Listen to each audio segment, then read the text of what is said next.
A ramp descends from the belly of an Imperial Aquila lander with a hydraulic hiss, disturbing the thick golden dust coating the ferrocrete landing pad. The air that rushes in is warm, heavy with the scent of pollen, processed soil, and the faint metallic tang of machinery. Acolyte Elisa Vaughn stands at the top of the ramp. She is young, her face composed and serious, framed by severe black hair. Her black sin-skin body glove is immaculate, the silver inquisitorial rosette on her collar catching the dull light of Viridia's sun.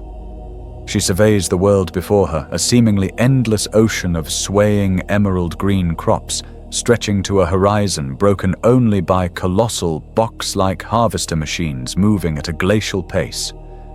The sky is a pale, washed-out blue, devoid of clouds, monotonous, productive, lifeless.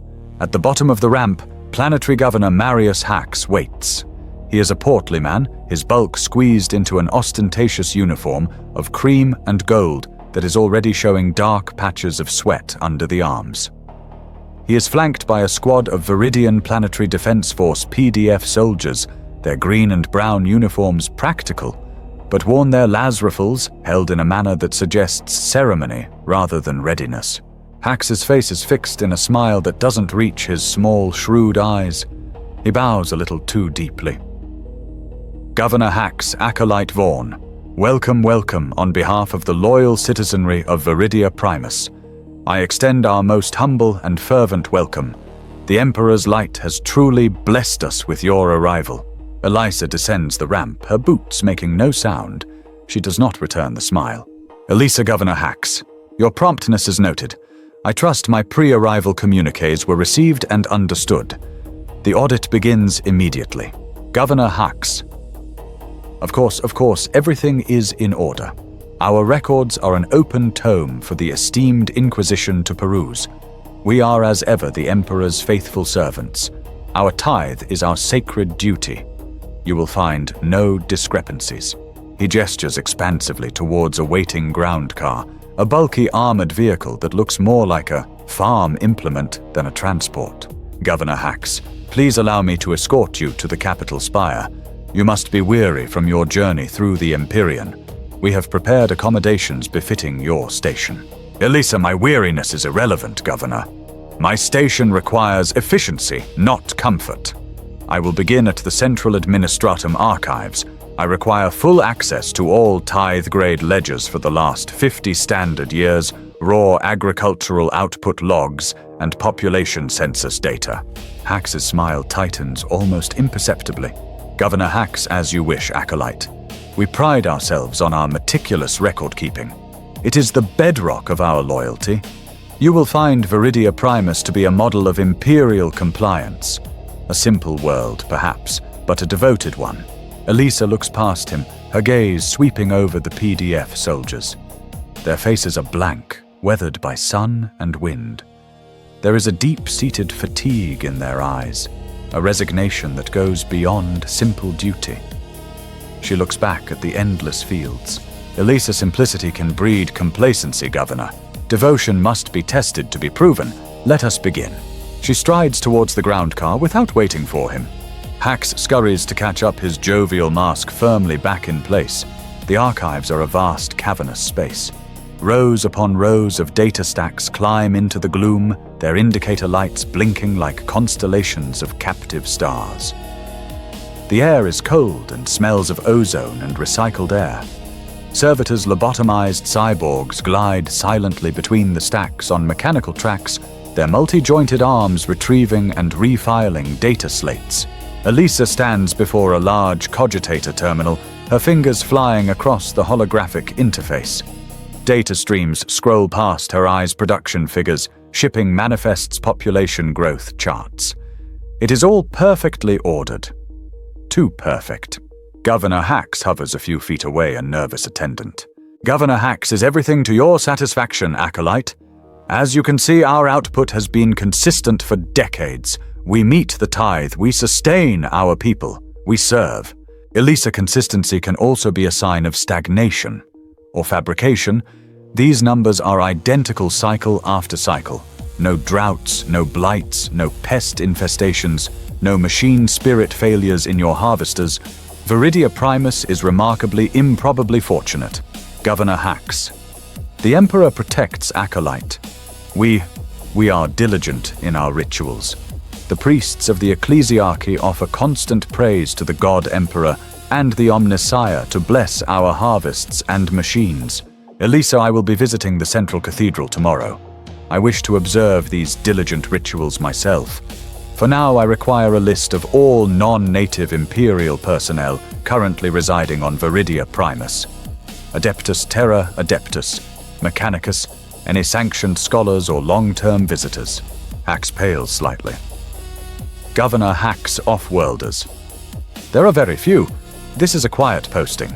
We have our Ministorum clergy, of course, and... yes, there is one other. A Magos biologist from the Adeptus Mechanicus. An eccentric. LS name. Governor Hax Thorn. Magos Aris Thorn. He has been here for nearly a standard year.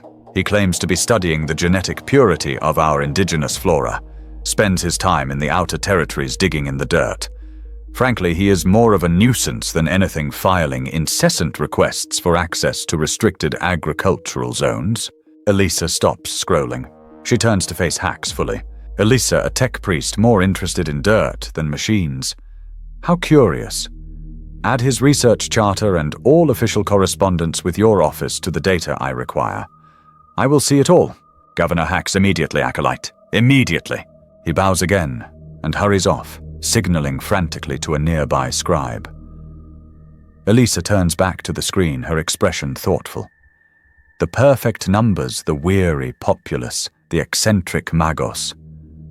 A loose thread, and it was her duty to pull it. Miles from the manicured capital, the land is wilder. The emerald crops give way to rust-colored scrubland and rocky mesas. Here, under the harsh sun, Magos Aris Thorn works.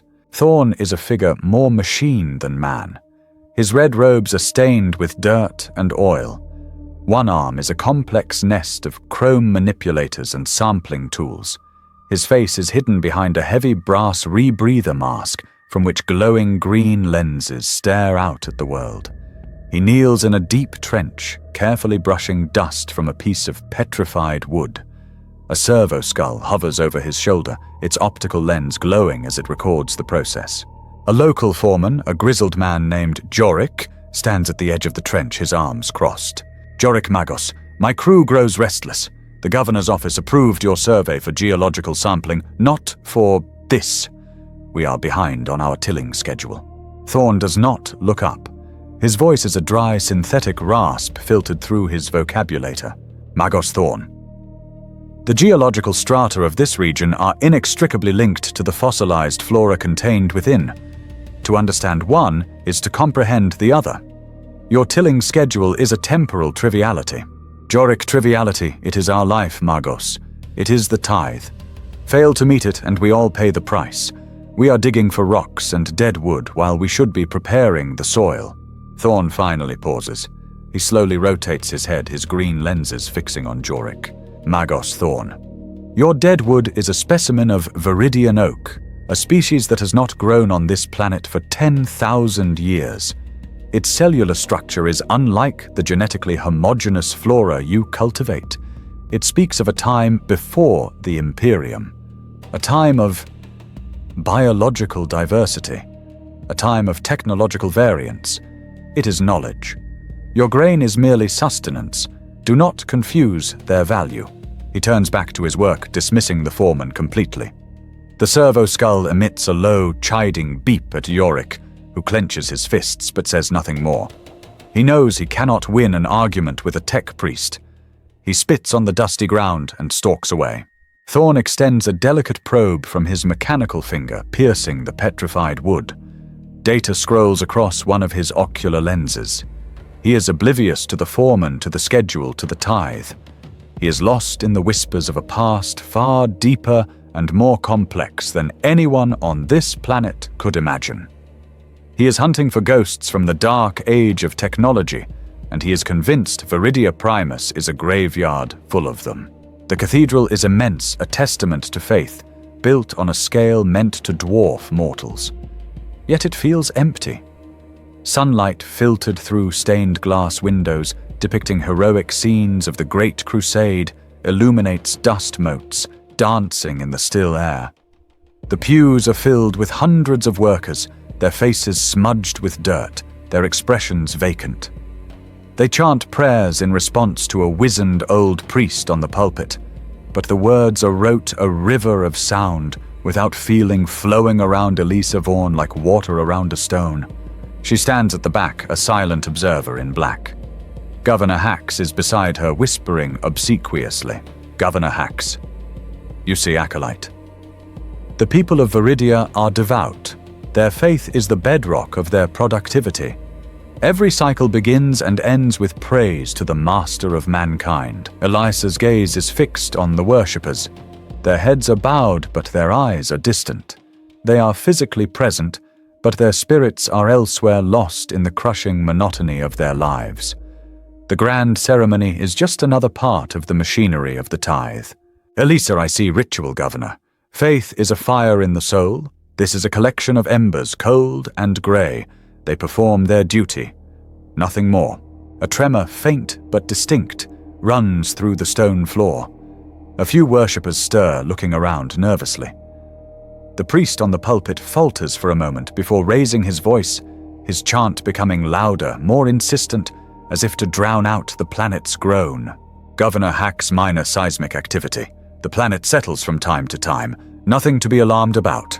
It will pass. Elisa tectonic instability was not mentioned in the planetary survey I reviewed. Governor Hack's an oversight, I assure you. A clerical error. The surveyors were no doubt eager to file their report and move on to more significant worlds. The tremor subsides. The chanting regains its monotonous rhythm. Elisa turns away from the spectacle, her expression unreadable. Elisa, your administration is built on a foundation of clerical errors, Governor. I am beginning to wonder if the entire planet is one of them. My audit continues at the agro-processing hub in Sector Gamma. I will requisition my own transport. She walks out of the cathedral, leaving Hax sputtering denials to the empty air. He watches her go, the false smile finally melting from his face, replaced by a look of pure, undiluted fear. Sector Gamma is a vast plain home to some of the oldest, most continuously farmed land on Viridia Primus. A colossal harvester machine the size of a small hive block crawls across the landscape, leaving perfectly tilled earth in its wake. Suddenly the ground lurches violently. This is no minor tremor. A deep grinding roar echoes from beneath the surface. The harvester machine tilts, its massive treads losing purchase. Warning klaxons begin to blare across the fields. Workers scatter, shouting in panic. A massive fissure rips through the earth directly in the path of the harvester. The ground before it simply collapses, plunging downwards in a landslide of soil and rock, creating a massive gaping sinkhole. The harvester, unable to stop its momentum, teeters on the brink for a long, agonizing moment before crashing down into the newly formed chasm with a cataclysmic shriek of tortured metal. Silence descends, broken only by the ticking of cooling metal and the distant cries of the terrified workers. Miles away in his dusty trench, Magos Thorn's entire array of sensors flashes red. His head snaps up. The servo skull at his shoulder chatters in binary, displaying seismic readings and gravimetric anomalies that are wildly off the charts. Magos Thorn unscheduled geological event. Epicenter, Sector Gamma. Subsurface density readings are anomalous. Pre-Imperial metallurgic signatures detected. He rises to his feet, a new energy coursing through his mechanical limbs. This is not a random earthquake. This is a revelation. Magos Thorn Jorik. The grizzled foreman runs up his face, pale with shock. Jorik Magos, did you feel that the old harvester in Gamma, it's gone? The ground just swallowed it? Thorn is already moving towards his transport, a heavily modified cargo hauler. Magos Thorn, prepare your crew, mobilize all excavation equipment. Jorik, but the governor, that's a restricted tithe-grade production zone. No one is allowed near a crash site without his direct authority. Magos Thorn stops, and turns his green lenses flaring with an intensity that makes Jorik flinch. He holds up a single gleaming metal hand. Magos Thorn, the Adeptus Mechanicus holds dominion over all technology lost or found. That crash has uncovered something of profound technological significance. The governor's authority is superseded. My authority is absolute. You will obey, or you will be logged as an impediment to the quest for knowledge. Now move. He climbs into his vehicle, the engines roaring to life. He doesn't care about the lost harvester or the disrupted tithe. The planet had groaned, and in doing so it had opened a door to the past, and Aris Thorn would be the first one through it. The sinkhole is a raw, gaping wound in the landscape. At the bottom lies the wreckage of the harvester, a tombstone of twisted plasteel. But next to it, sheared open by the collapse, is something else. A perfectly smooth, impossibly black wall of unknown metal, marred by a jagged gash from the harvester's impact. The structure descends deep into the earth. Floodlights powered by humming generators now illuminate the scene, casting long, dancing shadows. Magos Thorn's excavation team, a mix of his own tech adepts and Yorik's bewildered farm workers, has established a perimeter. Winches and cranes are being lowered into the chasm. Governor Hax's armored ground car skids to a halt at the edge. He clambers out, his face florid with anger and panic. He marches towards Thorn, who is studying a handheld Auspex scanner, oblivious to the governor's approach. Governor Hax Magos, what is the meaning of this? This is a restricted tithe zone. I am sealing this area under my authority. This incident requires a full investigation by the Administratum, not a treasure hunt by the Mechanicus. Thorn slowly lowers the scanner. The synthesized rasp of his voice is flat and cold, cutting through Hax's blustering. Magos Thorn, your authority extends to the dirt on the surface, Governor. This is a relic. My authority is mandated by the Treaty of Mars itself. This structure is of pre-Imperial origin. The metal's composition is unknown to current Imperial archives. This is not an incident. It is a discovery of monumental importance. Governor Hack's importance. A machine was destroyed. Production schedules are in jeopardy. The tithe. Magos Thorn. The tithe is irrelevant. A single data slate from this facility could be worth more to the Imperium than 1,000 years of your planet's grain. My team is entering the structure. You will stand down, or I will have your men-at-arms logged for obstructing sacred Mechanicus rites. Thorn turns his back on Hax and gestures to a waiting tech adept. A heavy-duty plasma cutter is ignited with a roar, and the adept begins widening the gash in the strange black wall. Hax stands impotently, his face a mask of fury. He knows he is powerless. Information is a currency he cannot control, and the tech priest has just seized the entire vault. Among the workers gathered at a safe distance, a young man named Kalen watches with rapt attention. He is tall and lean, with an intelligent intensity in his eyes that sets him apart from the weary resignation of his peers. While others see a disaster and a disruption, he sees a mystery, a crack in the monotonous wall of their world. The plasma cutter finishes its work. A large section of the wall falls inward with a deep boom that echoes from the darkness within.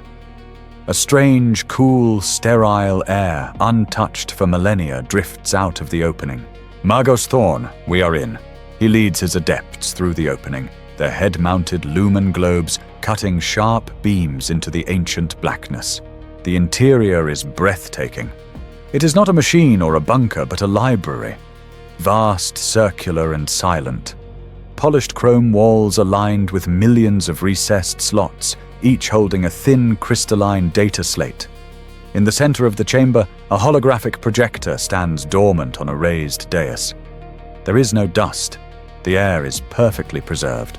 Thorn's adepts move with reverence, their scanners chittering as they analyze everything. Thorn himself walks directly to the central dais, his metal fingers tracing the unfamiliar controls. Magos Thorn's a memory vault, a repository of knowledge from before the age of strife. The Omnissiah has guided my hand. This is beyond all my calculations. He interfaces a cable from his wrist into a port on the console. The chamber hums to life. Soft blue light emanates from the walls, and the central projector flickers. An image, ghostly and three-dimensional, coalesces in the air above it. It's a rendering of a blue and green planet. Old Terra. A calm, disembodied voice, ancient and without accent, fills the room. Narrator VO Archival Log 734. Subject Cultural Mythology. Pre-unification Terra. Before the age of global reason, humanity sought to explain the universe through narrative archetypes. These were the gods. Not beings of the Imperium, but personifications of fundamental forces: war, love, wisdom, order, death. The hologram shifts.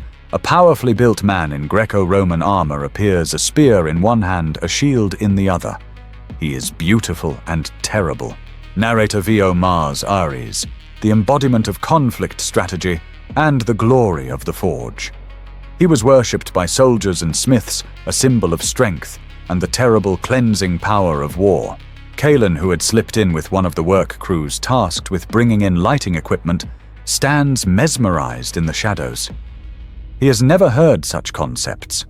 War was a grim duty performed by faceless guardsmen on distant worlds. It wasn't a glory. It wasn't a force to be personified. The hologram changes again. A woman of impossible beauty draped in flowing silks. Narrator VO Aphrodite. Venus, the archetype of passion, creation, and the fierce fertility of life itself, worshipped to ensure bountiful harvests and the continuation of the species. Again, a jolt for Kalen. Fertility was a quote or a number in the census logs. It wasn't a passionate creative force. Image after image flows from the projector. A one-eyed old man with two ravens on his shoulder, Odin the seeker of forbidden knowledge.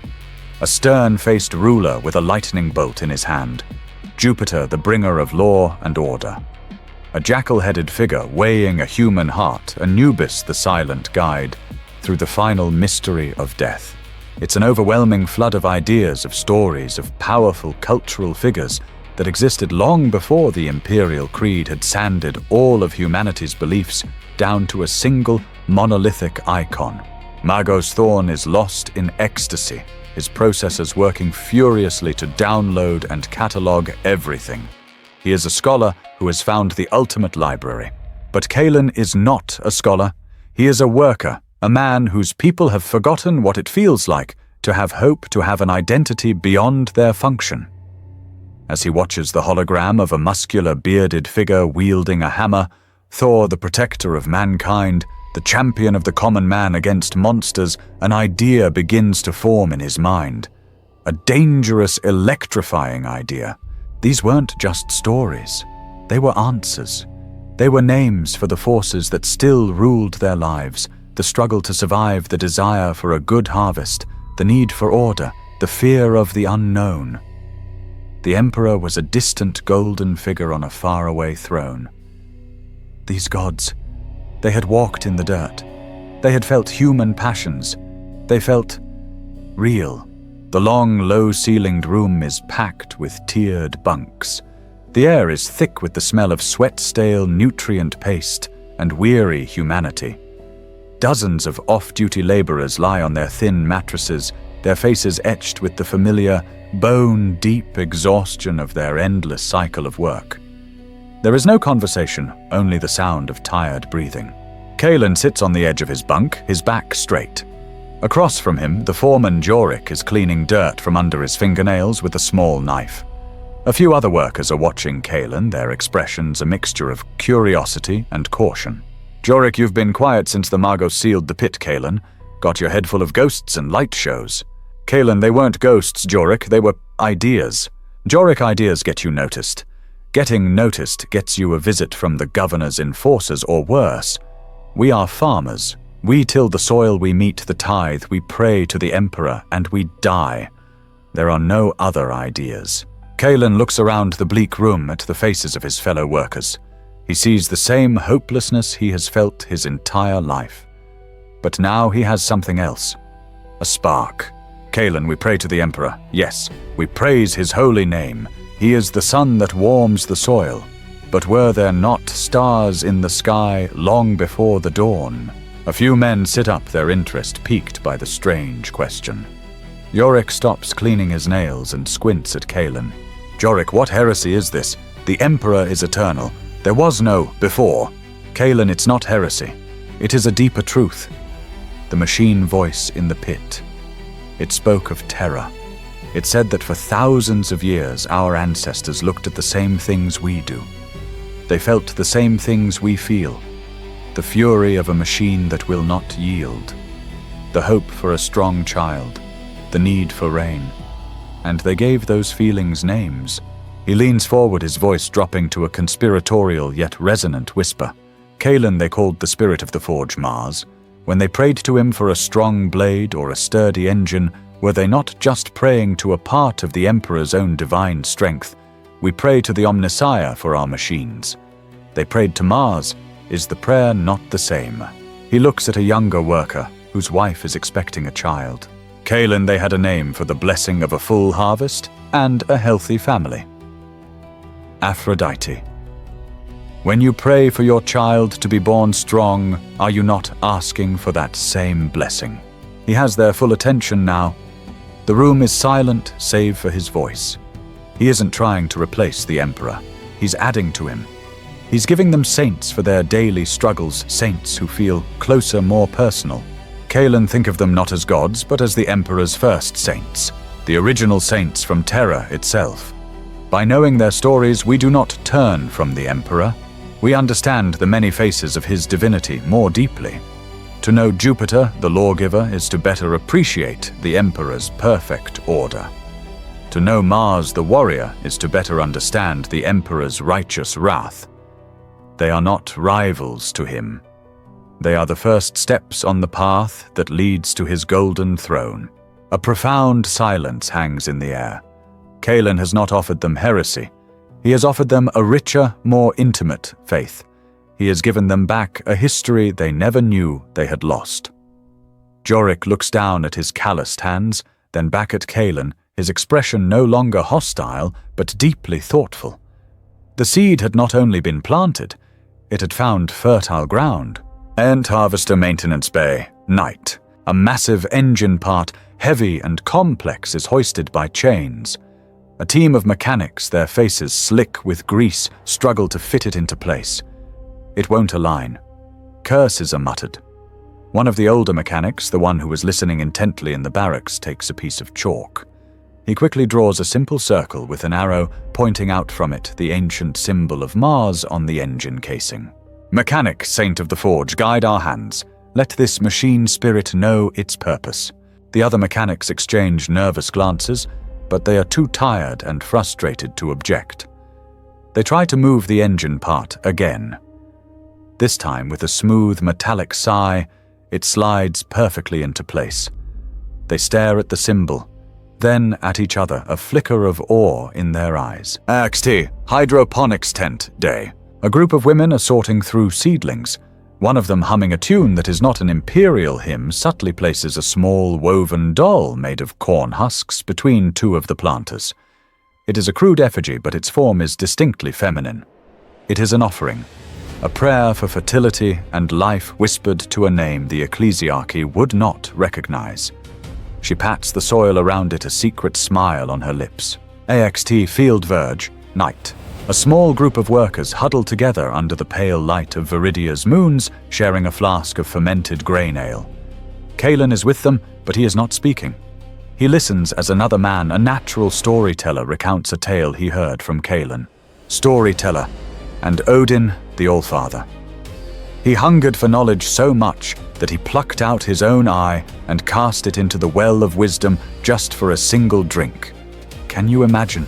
To give up your sight just to see the truth. The workers are captivated.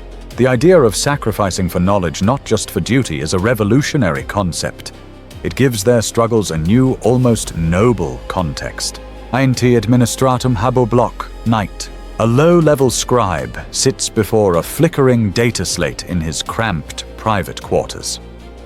He scrolls through mind-numbing agricultural statistics. He looks over his shoulder, ensuring he is alone, before producing a second illicit data slate, one Kalen had managed to copy from the memory vault before Thorn sealed it. It contains fragmented texts about the old myths. The scribe's finger traces the glowing script describing the pantheons. He is not seeking power or rebellion. He is seeking meaning, a sense of belonging to something grander and older than the endless columns of numbers that define his life. On the wall behind him, hidden by a tattered tapestry of Saint Celestine, is a freshly painted symbol, a single watchful eye. Hope like a forbidden weed was beginning to push its way through the cracks in the ferrocrete foundation of the Imperium. A throng of workers moves through the cavernous plastcrete canyons of the lower spire their shift over. It is an ocean of grey and brown, a river of humanity flowing from manufactorum to barracks. Elisa Vaughan moves against this current, a solitary figure in black. Her eyes are sharp, analytical, missing nothing. She sees it in the small things. A chalk symbol of a lightning bolt hastily scuffed away from a doorway as she approaches. Two women whispering who fall silent and bow their heads in rote piety when they notice her inquisitorial rosette. A snippet of a melody being hummed, a tune with a life and spirit entirely absent from the dirge-like Imperial hymns, which is quickly choked off. These are not signs of organized heresy. Not yet. They are something more subtle and perhaps more dangerous, the symptoms of a secret. A shared hope that is not sanctioned, not controlled.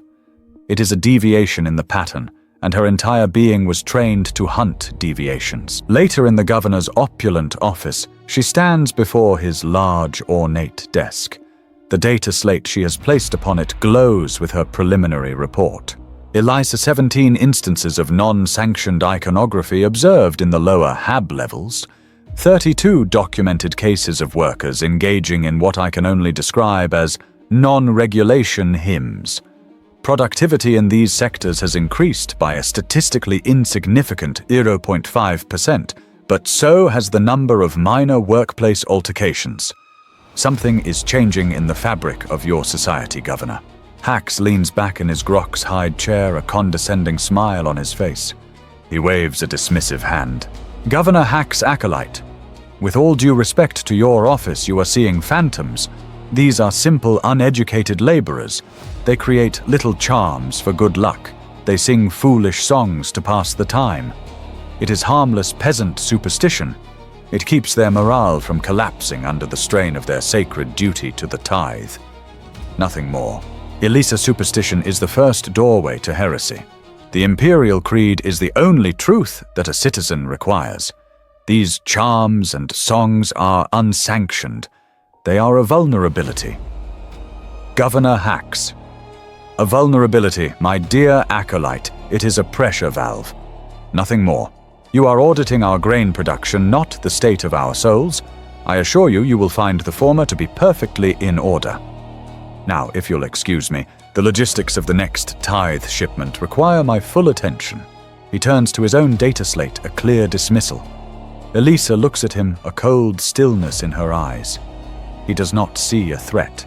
He sees an inconvenience. He is a fool, and his foolishness will be the ruin of this world.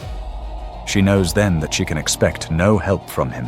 The air is damp and smells of rust and ozone. A single flickering lumen strip casts long shadows down the curved corridor. A crowd of 30 or 40 workers is gathered, their faces illuminated with a rapt intensity. They are listening to Kalen. He stands on a crate, his voice not loud but clear and compelling, echoing in the confined space. Kalen, the priests tell you the Emperor is a distant golden god. And they are right. He is the sun in the heavens. But they forget to tell you of the earth beneath your feet. The old saints of Terra knew the earth. They knew the forge, the field, and the heart. When you fight to repair a harvester before the overseer's whip falls, do you not feel the spirit of Mars at your side? When you pray for a good harvest, is it not the name of Aphrodite on your soul's lips? To deny them is to deny a part of ourselves. It is to deny the very Terran soil from which the Emperor himself arose. From the deeper darkness of a side conduit, Elisa watches unseen. Her face is a pale, emotionless mask, but her mind is racing. This is far worse than she suspected. Kalen is not just telling stories. He is recontextualizing faith itself. He is making the Emperor the final piece of a much larger, older puzzle, placing other entities on the board. He is teaching them to question the singularity of the Imperial creed. He is teaching them to think. And in the 41st millennium, there is no greater crime. She slips away as silently as she arrived. Her path is clear. This spiritual infection stems from one place, the memory vault, and its guardian is Magos Thorn. She finds him in his makeshift research sanctum near the sealed sinkhole. It is a sterile white bubble of mechanicus efficiency amidst the viridian dust. Thorn is hunched over a holographic display showing complex cultural diagrams and linguistic trees derived from the vault's data. Elisa Magos Thorn. He turns slowly, his green lenses taking a moment to refocus on her. Magos Thorn Acolyte Vaughn. An unexpected visit. Have you come to appreciate the trove of data this planet has offered up? Its cultural archives are pristine, a perfect sample of pre-unification human psychological development. Elisa, I have come to warn you, Magos. Your pristine sample is leaking. It is infecting the populace. A cult is forming centered on the mythological data you uncovered. They are calling them the Old Saints. Thorn tilts his head, a gesture of mechanical curiosity. Magos Thorn fascinating.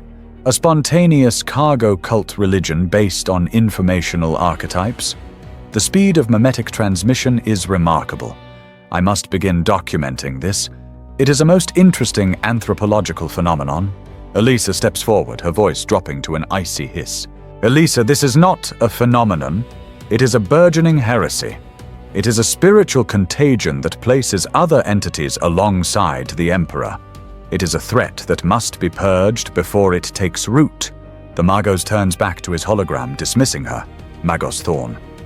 Your assessment is based on insufficient data, Acolyte. Heresy requires malign intent or warp-based influence. This is merely a societal response to novel stimuli. It is quaint, a quaint and fascinating echo of our species' distant past. It poses no logical threat. Now, if you will excuse me, I am cross-referencing Norse mythological patterns with early Martian machine cult chants. The parallels are statistically significant. Elisa stands in the sterile silence of the lab.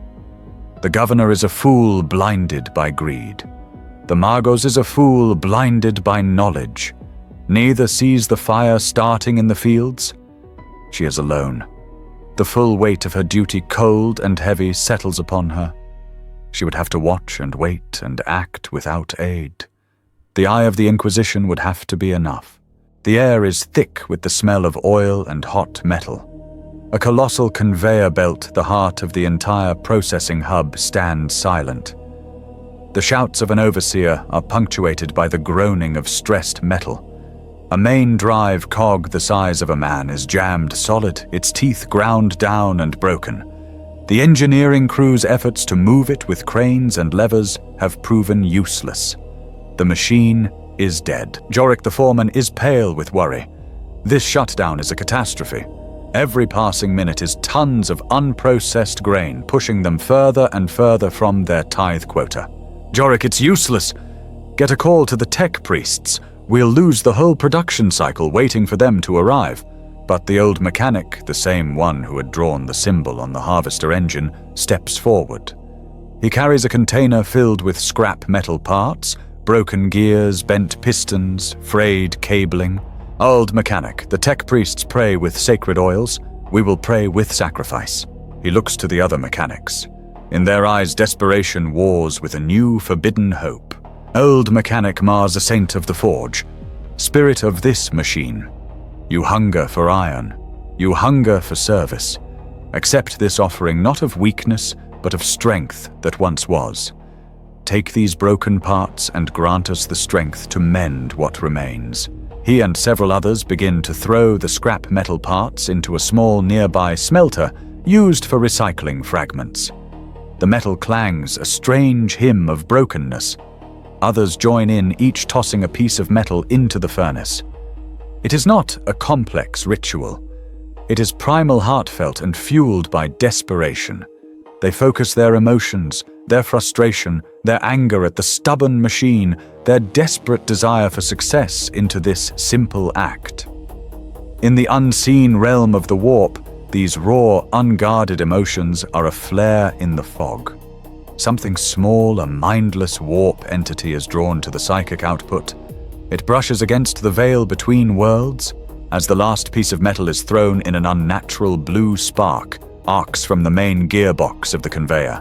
With a deafening screech, the jammed cog suddenly shifts by an inch. The crew stares in stunned silence. Jorik, try it again now. They reattach the crane cables. This time, as the winch motor whines, the jammed cog moves smoothly, pulling free with a resounding crack. The mechanics look at each other, then at the glowing smelter where their sacrifice was consumed. It wasn't luck. It wasn't a coincidence. It was an answer. Their god, their saint, had listened. A slow, awe-struck grin spreads across the old mechanic's face. Their prayers had been answered. In a secluded area where wild vegetation has been spared the teeth of the agro-machines, another group is gathered. The light from flickering torches plays on faces flushed with homemade moonshine and excitement. They are worshipping different gods. A young woman adorned with wildflowers dances in the center of a circle. Her movements become wilder, more uninhibited.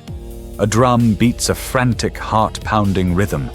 They are celebrating Dionysus and Aphrodite, the gods of life wildness, and release from the drudgery of their daily toil. At first, it had started as a simple celebration, a way to feel free. But as their faith grew, so did its extremism. They came to believe that to truly honor fertility, they had to cast off all restraint. The celebration becomes a frenzy. Couples disappear into the shadows. Laughter takes on a hysterical edge. Release is curdling into debauchery. They do not realize that their intense emotions, lust, joy, abandon, are also echoing into the warp. The most subtle of whispers are beginning to find their way into their minds. A voice that promises more intense sensations, a temptation to push all boundaries. The old gods they worshipped were slowly being transfigured, their outlines blurred, assimilated by archetypes far older and more terrible. Mars, the god of war and technology, was beginning to look suspiciously like corn. Aphrodite and Dionysus, symbols of life and pleasure, were mirroring the sensual contours of Slaanesh. Odin, the seeker of forbidden knowledge, was becoming a reflection of Tzeentch. The new faith on Viridia Primus was no longer pure. It was tainted, corrupted by the echoes from the Imperium. The people in their innocence had opened a door, and now things from the other side were beginning to crawl through. The depot is a critical hub, a sprawling complex of massive grain silos and vehicle bays housing dozens of harvesters and cargo haulers. Today, it is a fortress. The old mechanic, now calling himself the Forge Father, stands atop a barricade of fuel barrels and welded scrap metal. He and his followers, their faces streaked with red ochre, in the shape of the Mars symbol, are armed with heavy industrial tools, pneumatic rivet guns, power wrenches, and plasma cutters. They have seized control of the depot. A tense standoff is underway. Facing them across the Ferrocrete yard is another group. These are mostly lower-level overseers and administratum scribes, men who found comfort not in the passionate gods of war and fertility, but in the rigid, orderly god of law from the memory vault Jupiter. Their leader, a stern-faced overseer named Valerius, holds a bolt-action slug thrower, a weapon of authority. Valerius. This is madness, Forge Father. You are disrupting the sacred schedule. The flow of resources must be maintained. This is the law of Jupiter. This is the will of the Emperor. Forge Father, we follow an older law, the law of Mars. The tools of the harvest and the spoils of the harvest belong to those with the strength to hold them. Your schedules are meaningless if the machine spirits do not bless us. And they have blessed us. Valerius, you are fanatics. Anarchists, lay down your tools and submit to the proper order. The Forge Father raises a massive industrial wrench like a scepter. Forge Father, there is only one order, the strong rule the weak Mars provides. He brings the wrench down with a clang against the metal barricade. It's a signal. With a unified roar, the followers of Mars charge. The followers of Jupiter, though fewer, hold their ground, driven by a cold, righteous fury. The battle is not a graceful display of tactics. It is a brutal, clumsy brawl.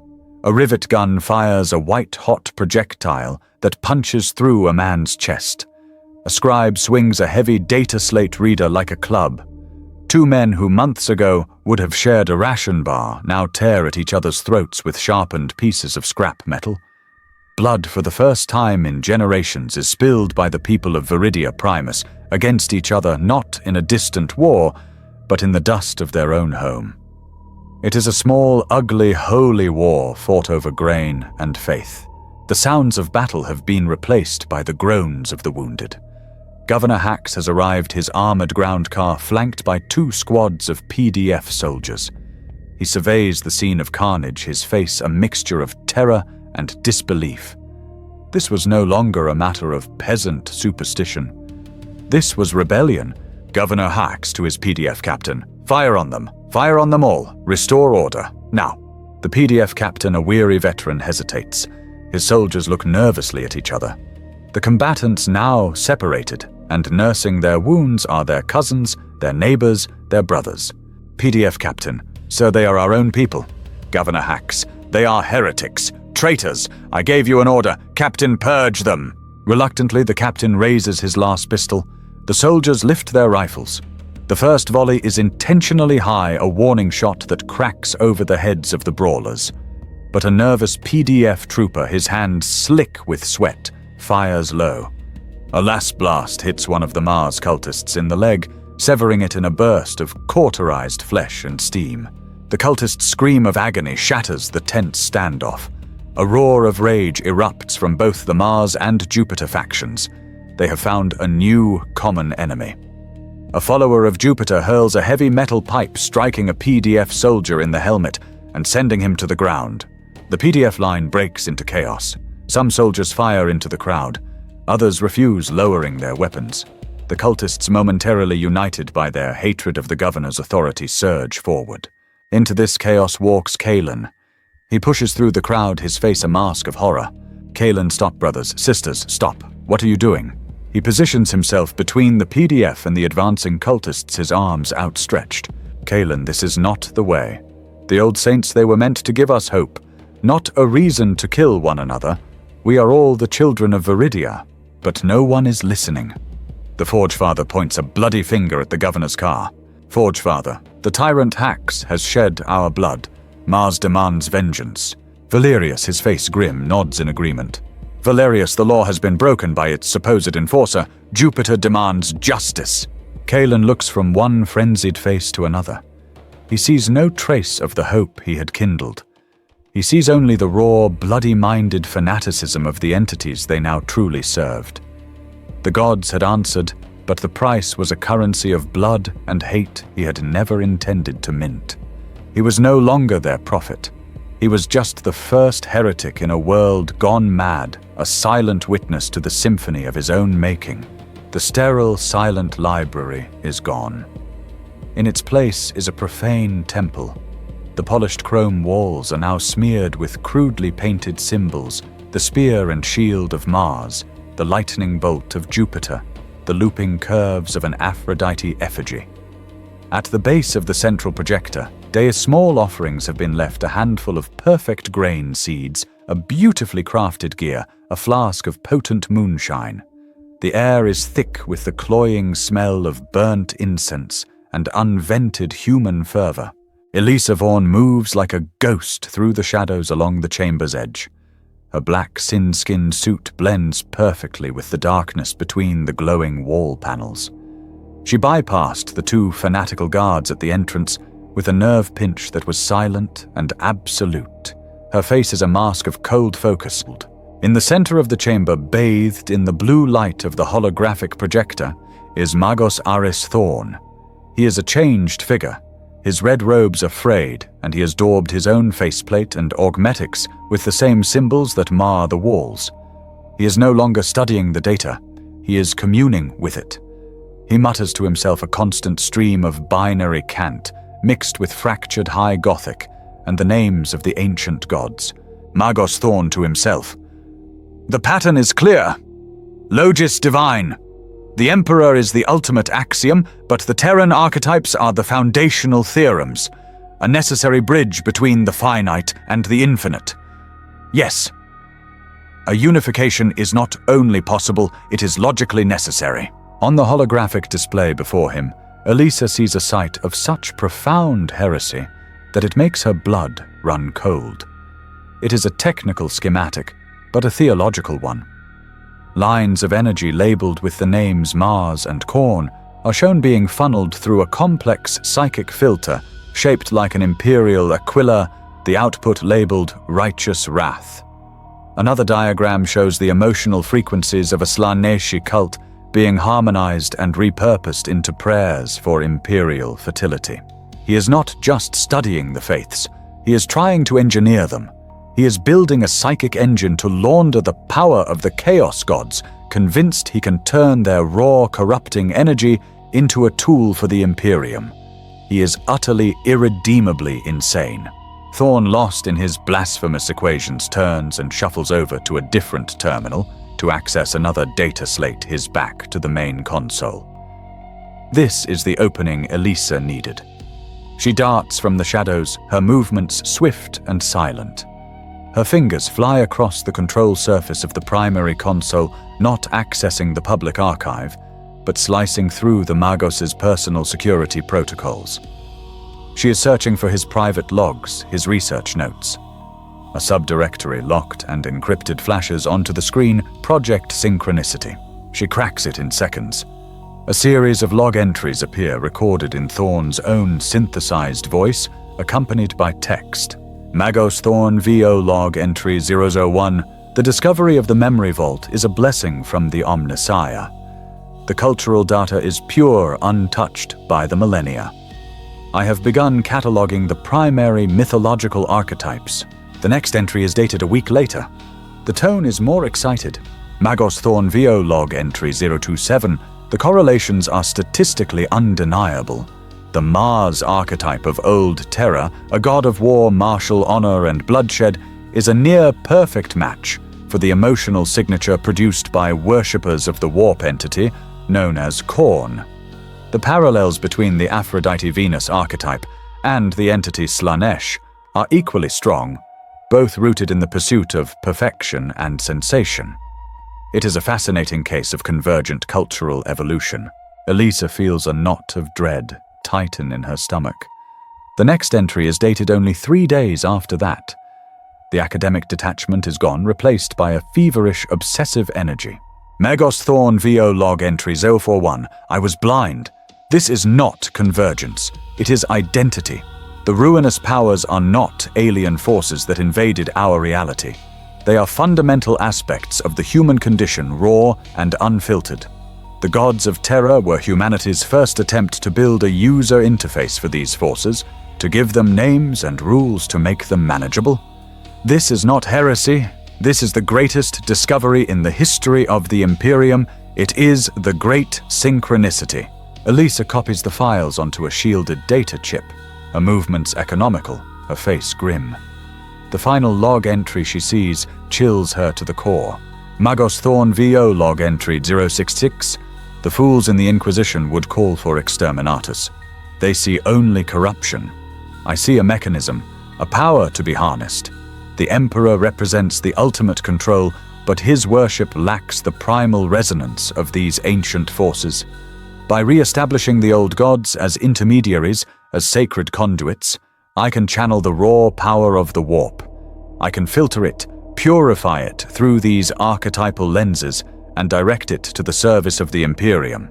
This planet will not be a footnote in the history of the tithe. It will be my laboratory, and its people will be the first converts to a new, stronger, and more perfect faith. I, Aris Thorn, will complete the Emperor's work. Eliza slides the data chip into her glove. She has the proof. This is not a peasant uprising or the folly of a mad governor. This is full-blown chaos corruption, seeded and nurtured by a Magos of the Adeptus Mechanicus. The threat was infinitely greater than she had imagined. Viridia Primus was not just falling into heresy, it was being meticulously guided into damnation. She slips back into the shadows, the data chip a cold weight against her skin, a death sentence for an entire world. The heart of the capital city, once a sterile expanse of perfectly manicured synth grass and imperial statuary, is now a raging sea of humanity. A unified mob 1,000-strong surges towards the governor's spire. The individual cults have merged into a single roaring beast. At the forefront, repurposed agricultural machinery has been turned into monstrous siege engines. A cargo hauler with a massive hydraulic plow attached to its front acts as a battering ram. Crop sprayers retrofitted to spew flammable promethium send jets of fire arcing over the barricades. The PDF line thin and terrified fires sporadically. Their las blasts are swallowed by the sheer mass of the crowd. The mob is a horrifying amalgamation of faiths. The Forge Fathers' warriors of Mars, their bodies smeared with grease and blood, form the vanguard, their industrial tools hungry for violence. Behind them, Valerius's followers of Jupiter march in disciplined chanting ranks, their belief in order now twisted into a justification for revolutionary violence. And woven throughout the crowd are the wild, ecstatic dances of the fertility cults, their joyous frenzy, now a terrifying prelude to slaughter. Kalen stands on the command platform of the battering ram, a prisoner of his own revolution. His face is ashen. He holds a banner, a hastily stitched flag bearing the combined symbols of the new pantheon, but his grip is limp. He tries to shout to instill some semblance of his original vision. Kalen for a new Viridia, a world of hope, not of hate. Remember why we fight. We fight for our freedom, not for their blood. But his words are lost in the cacophony. The Forge Father standing beside him gives him a shove. Forge Father, they understand blood. Prophet Mars thirsts, let them drink. The battering ram smashes into the spire's main gates with a deafening groan of tortured metal. The gates buckle. The PDF line breaks and scatters. The mob pours into the spire like a flood. Inside in his penthouse office, Governor Hax frantically stuffs priceless artifacts into a chest.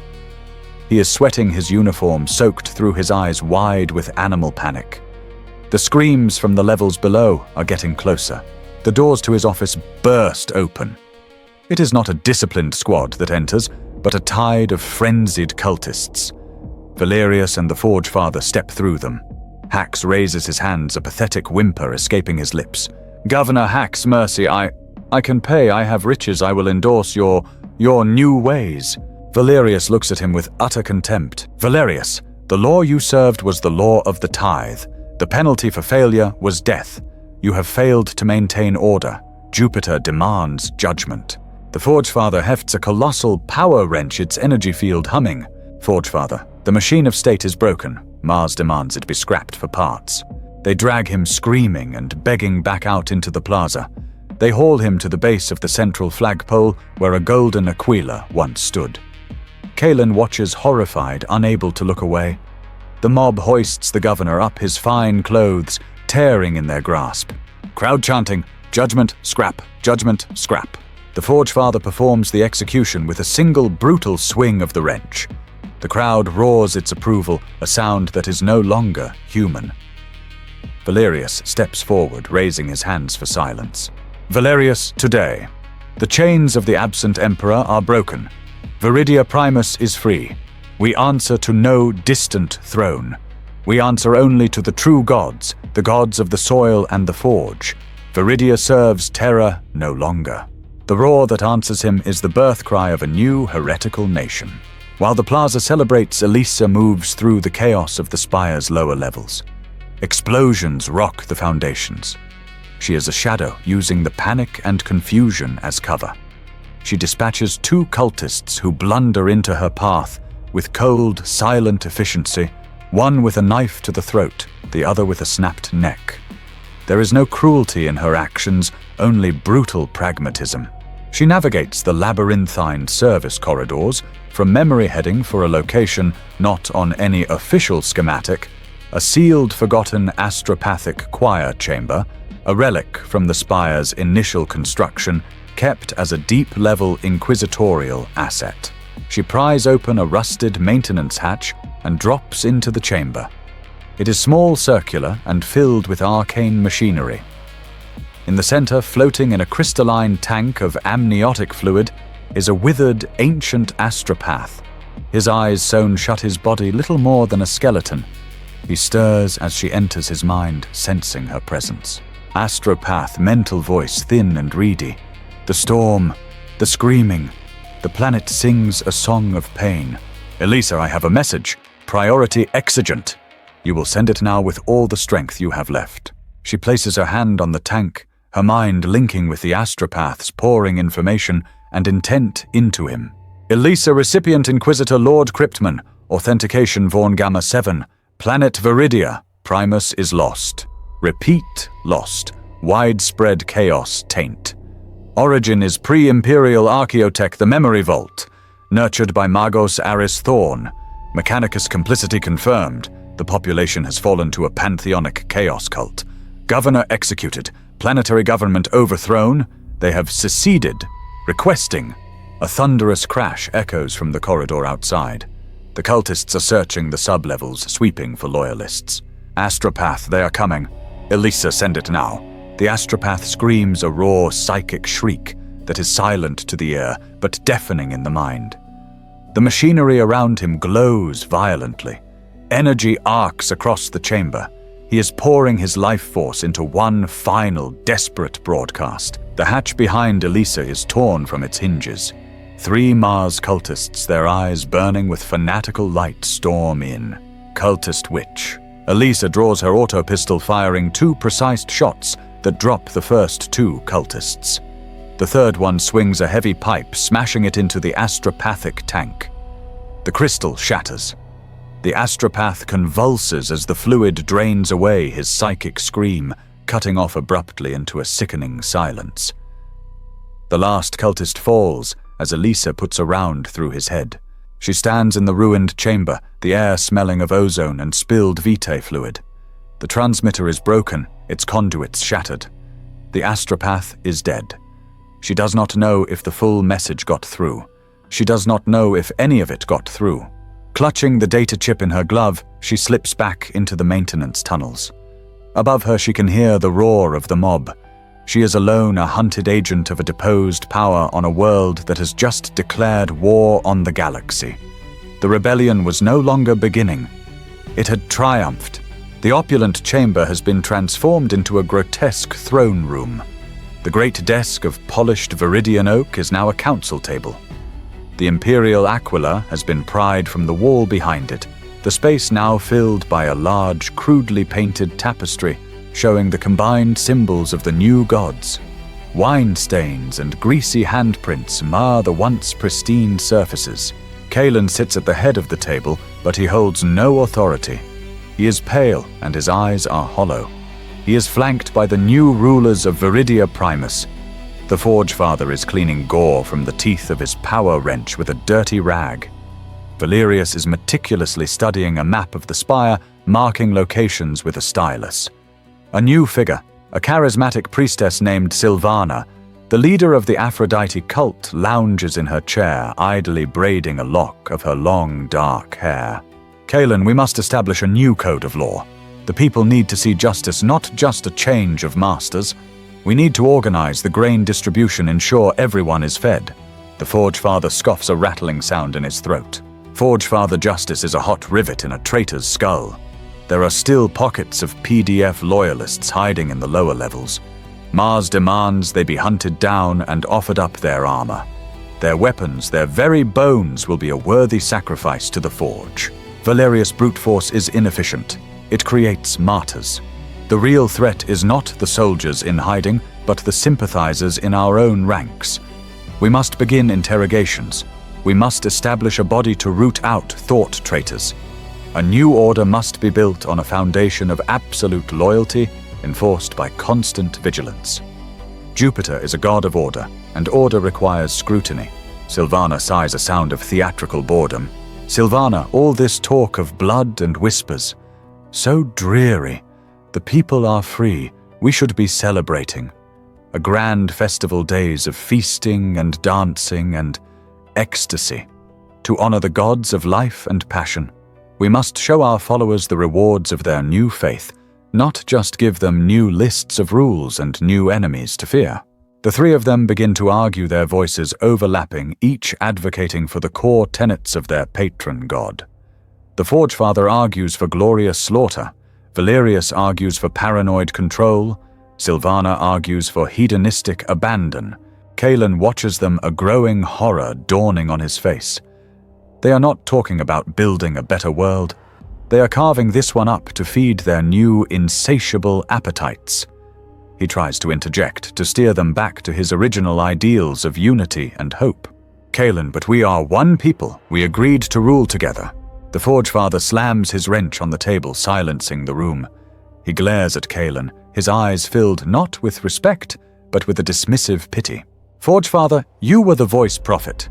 You gave us the words. But the words are spoken now. The time for talking is over. Now is the time for doing. Let the strong lead. Valerius and Sylvana nod in agreement. They have no more use for their prophet. He was the key to unlock the door, and they have now passed through it. Kalen slumps in his chair, invisible in his own throne room. He had not freed his people from one tyrant. He had merely shattered the cage and unleashed a dozen hungrier beasts. Desperate and broken, Kalen storms into the one place he knows holds the source of his world's madness. The memory vault is now Magos Thorn's personal sanctum. The air hums with a dissonant energy.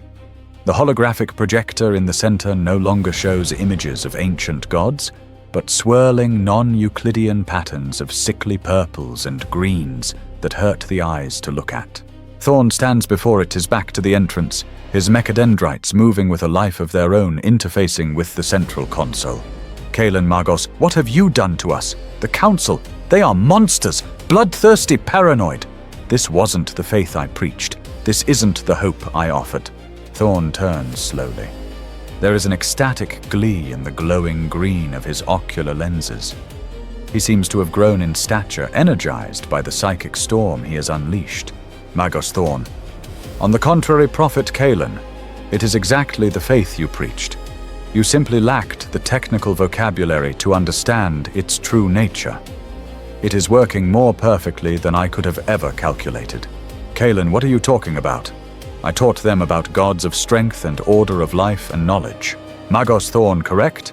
Strong archetypes, excellent conduits for the primal psychic forces of the Imperium. You call them gods. An older, more enlightened civilization had a different name for them. They called them chaos. The word hangs in the air, cold and sharp as a shard of glass. Kalen stares, uncomprehending. Kalen Chaos, the great enemy, the stuff of priests' horror stories. That's impossible. Magos Thorn, impossible.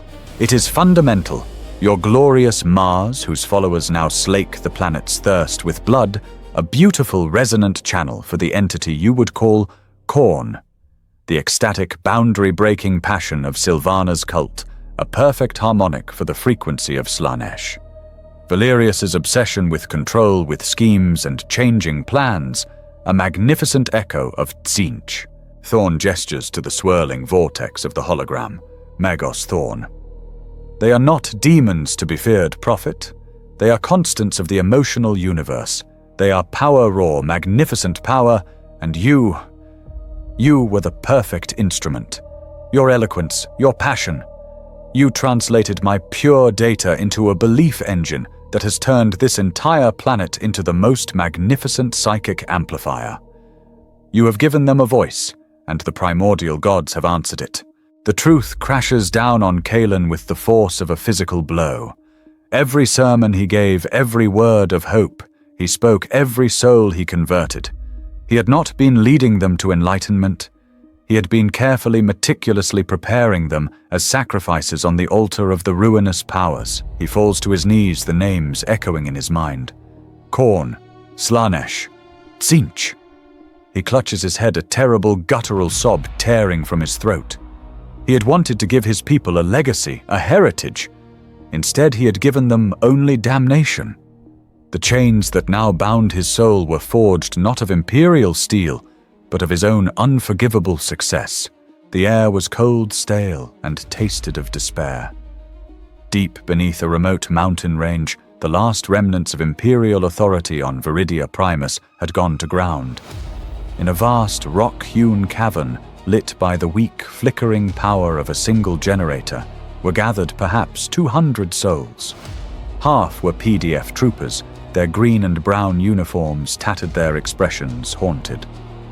The other half were civilians, low-level administratum clerks, and their families huddled together for warmth.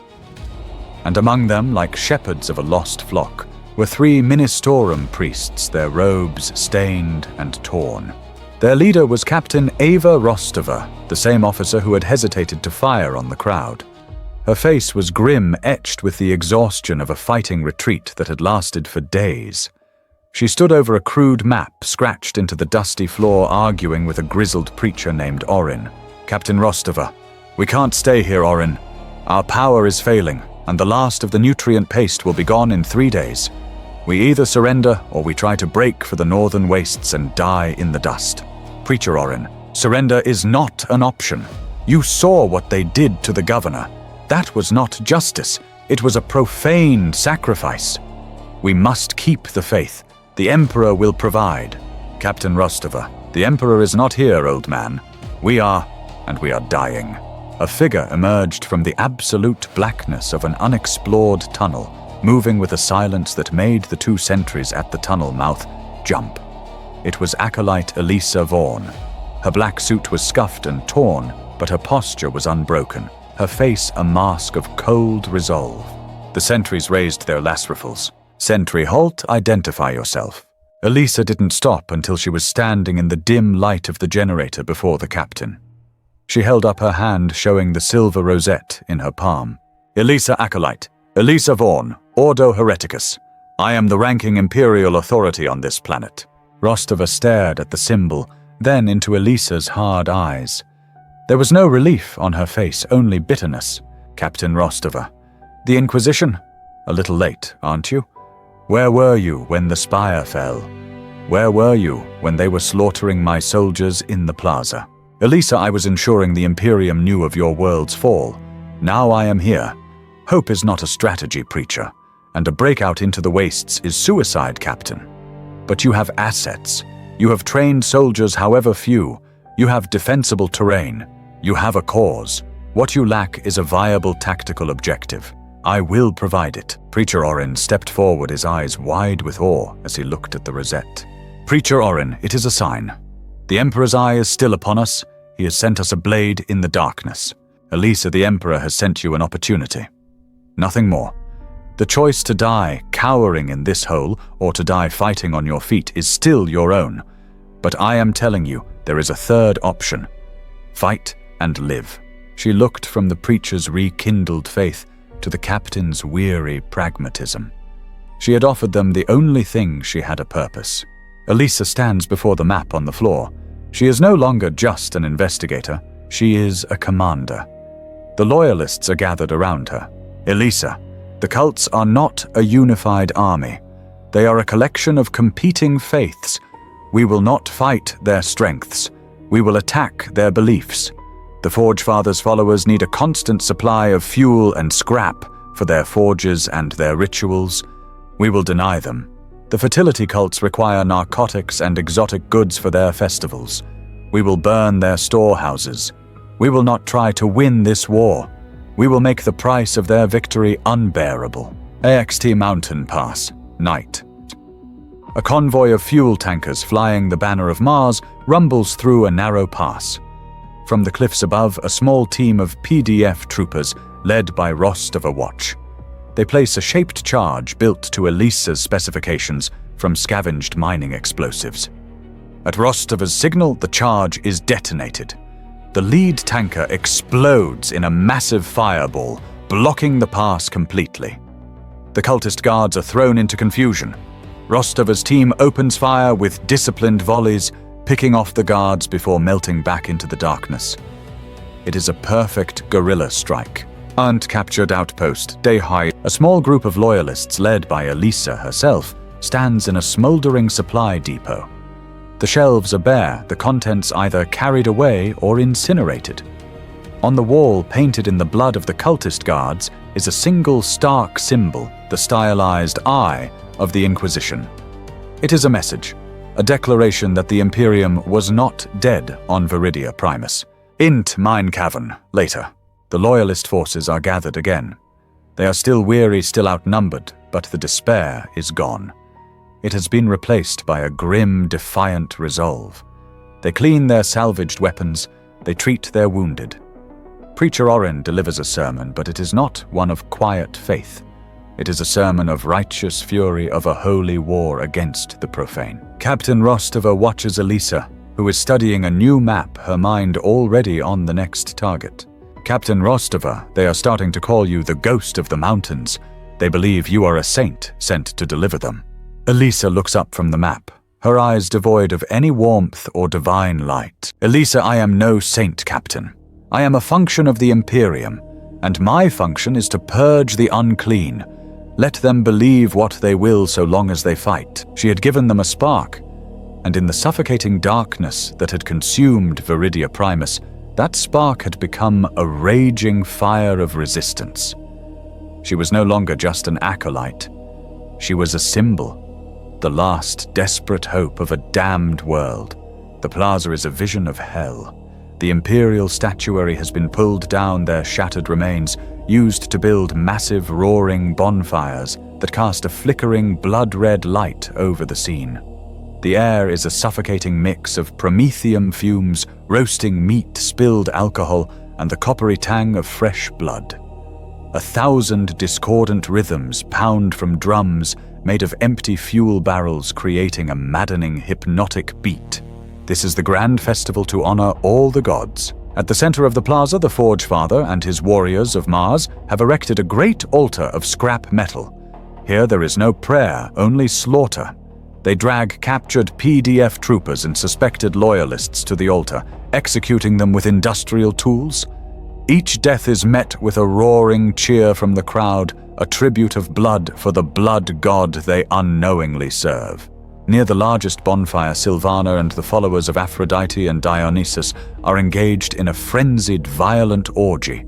Dancers writhe to the pounding drums, their bodies painted with wine and blood. Their celebration of life has become a celebration of sensation at any cost, their laughter mixing with screams of both pleasure and pain. Boundaries have been erased, and the line between ecstasy and agony has dissolved into nothing. Observing it all from the steps of the spire are Valerius and his Jupiter cultists. They are not participating in the raw violence or the debauchery. Instead, they watch with a chilling detachment, making notes on data slates, charting the flow of emotional energy, trying to find the perfect pattern in the madness.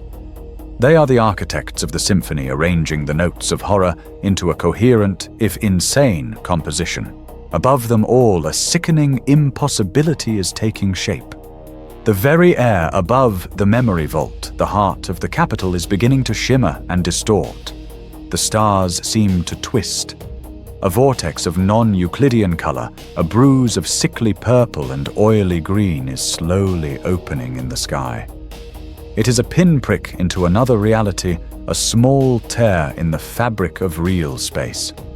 Faint whispers, promises of glory and sensation and power begin to slither on the wind, audible not to the ear, but directly into the mind. The crowd feels it. They look up at the swirling wrongness in the sky, and instead of terror, they feel validation. They roar their approval, their psychic frenzy feeding the growing wound in the heavens. The gate is opening. Their gods were coming. An explosion rips through the western edge of the plaza. A fuel depot carefully targeted erupts in a massive fireball, momentarily silencing the drums. Out of the smoke and chaos charge the loyalists. There are fewer than 100 of them, a tiny island of disciplined fury in an ocean of madness. Elisa Vaughn is at their head, her auto pistol barking. Captain Rostova is beside her, directing the PDF troopers' last fire into the thickest parts of the crowd. Captain Rostova. Target their priests, the ones leading the chants, break their rhythm. The Loyalists fight with the cold fury of the doomed. Their disciplined volleys cut down dozens of the frenzied cultists, but for every one that falls, 3 more surge forward, heedless of their own lives, their faces masks of ecstatic rage. Elisa ignores the main mass of the mob. Her objective is more specific. She and a small hand-picked squad fight their way towards the base of the spire, towards the main power conduits that feed the memory vault below. She knows that Thorn is the epicenter of this psychic storm. Elisa for the Emperor. Her squad lays breaching charges on the armored conduit housing. The Forgefather sees them. With a bellow of pure rage, he leaps from his bloody altar and charges his berserkers right behind him. He swings his massive power wrench, and a PDF trooper is obliterated in a spray of gore. The Loyalists are being swamped, their firing line shrinking, their perimeter collapsing under the sheer weight of numbers. Captain Rostova, Acolyte, we can't hold. We have to pull back. Elisa looks at the charges, the timer counting down. 10 seconds. Rostova's troopers are being dragged down, torn apart by the mob. Elisa, fall back now. The charges detonate with a deafening blast, severing the main power line. All across the spire, lights flicker and die. In the sky, the shimmering warp gate sputters, its colors dimming for a moment. The whispers from beyond momentarily silenced. They had hurt it, but the cost is horrific. Elisa's entire breaching squad is lost, overwhelmed in the instant after the explosion. Rostova has to physically grab Elisa's arm and drag her away as the cultists, enraged by the momentary disruption, surge towards them with renewed ferocity. The retreat is a desperate, bloody scramble back into the darkness of the underspire. They have inflicted a wound, but it is a minor one. As Elisa and the handful of survivors disappear into a service tunnel, they can hear the drums starting again, louder and more furious than before. Behind them, the wound in the sky stabilizes and begins slowly, inexorably to grow again. The cavern is a makeshift field hospital. The few Loyalists who survived the raid on the festival are tending to their wounds. The mood is grim. They had struck a blow, but the cost had been immense, and they knew the brief disruption to the warp gate was temporary. Hope was a dwindling resource more precious than their last few power cells. Suddenly, a Voxcaster salvaged from a PDF vehicle crackles to life. For days it had hissed with nothing but static. Now a clipped, coded, perfectly clear voice cuts through the silence. Vox voice, ++ Thunderhawk transponder, coordinates locked, descending to designated landing zone, secure perimeter, acknowledged. Captain Rostova stares at the Vox unit as if it were a ghost. Captain Rostova Thunderhawk, that's an Astartes transport code. A deep, resonant boom shakes the very mountains around them, a sound not of an explosion, but of immense power displacing the air. The Loyalists scramble to their feet, grabbing their weapons, their faces a mixture of terror and disbelief. Preacher Orin falls to his knees, tears streaming down his face. Preacher Orin, he has answered. The Emperor has sent his angels of death to deliver us. He has answered our prayers. Elisa Vaughn says nothing. She rises and strides towards the mine entrance. Her astropathic message, or some fragment of it, had made it through, but she feels no relief. She knows the cold calculus of her masters. Salvation was rarely the mission. On a flat, rocky plateau, a short distance from the mine entrance, a gunship has landed. But it is not a Thunderhawk. It is smaller, sleeker, and painted a stark matte black. Its lines are angular and predatory. A Corvus Black Star. The ramp descends with a hydraulic hiss. Out of the darkness of the interior step giants. 5 of them clad in black power armor, their left pauldrons gleaming silver, their right bearing the diverse heraldry of a dozen different chapters, an ultramarine, a blood angel, a space wolf. They are a Death Watch kill team, the Inquisition's ultimate weapon against the alien and the heretic. They move with an inhuman grace and purpose, their bolters held at a low ready. The last to emerge is not a space marine. He is an old man, his face a spiderweb of scars and ancient augmetics. He wears the black robes of an inquisitor, but his are trimmed with the deep crimson of a lord. A single cybernetic eye glows with a cold red light. This is Inquisitor Lord Cryptman Elisa's superior. He surveys the desolate landscape, his expression one of utter, profound distaste. Elisa stands before him. Captain Rostova is a step behind her, her awe at the sight of the Death Watch Marines warring with her military discipline.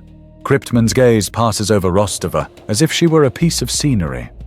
His one human eye and his one augmetic lens fix solely on Elisa. He does not offer a greeting or a word of praise for her survival. Inquisitor Cryptman, you allowed this mimetic contagion to achieve planetary dominance, Acolyte. Your reports were fragmented, your response, insufficient.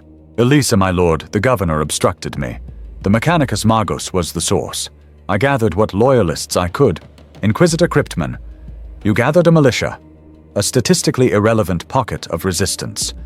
Your function was to observe and report, not to lead a failed insurrection. You became emotionally compromised. The words are like physical blows. Every desperate act, every life she had tried to save, dismissed as a sentimental failure. Captain Rostova, my Lord Inquisitor, with respect, Acolyte Vaughn saved our lives. She gave us hope. With your Astartes to support us, we can retake the spire. We can... Cryptman turns his head slowly, his cold gaze finally falling upon Rostova. The sheer weight of his ancient, merciless authority silences her instantly. Inquisitor Cryptman, hope is the first step on the road to disappointment. Liberation is not the mission objective.